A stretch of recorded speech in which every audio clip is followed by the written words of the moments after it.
પહેલગામ હુમલાનો બદલો લેવા ભારતે પાકિસ્તાનના આતંકવાદી ઠેકાણો સામે આક્રમક વલણ અપનાવતા ઓપરેશન સિંદૂરને અંજામ આપ્યો, જેમાં 100થી વધુ આતંકવાદીઓ માર્યા ગયા હોવાનો અહેવાલ પણ છે. પણ આ પહેલાંએ ભારતમાં કેટલાય આતંકવાદી હુમલાઓ થઈ ગયા છે.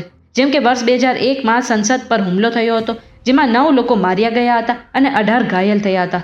વર્ષ 2002માં અક્ષરધામ મંદિર પર હુમલો થયો હતો, જેમાં 31 લોકો માર્યા ગયા અને 80 લોકો ઘાયલ થયા હતા. વર્ષ 2008માં મુંબઈ હુમલો થયો, જેમાં 164 લોકો માર્યા ગયા અને 300 લોકો ઘાયલ થયા. વર્ષ 2016માં ઉરી હુમલો થયો, જેમાં 20 લોકો માર્યા ગયા અને 21 લોકો ઘાયલ થયા. વર્ષ 2019માં પુલવામા હુમલો થયો, જેમાં 40 લોકો માર્યા ગયા અને 5 લોકો ઘાયલ થયા.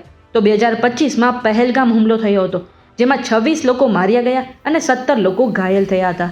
છેલ્લા દાયકામાં 350થી વધુ ભારતીય નાગરિકો સરહદ પારના આતંકવાદનો ભોગ બન્યા છે અને 800 લોકો ઘાયલ થયા છે.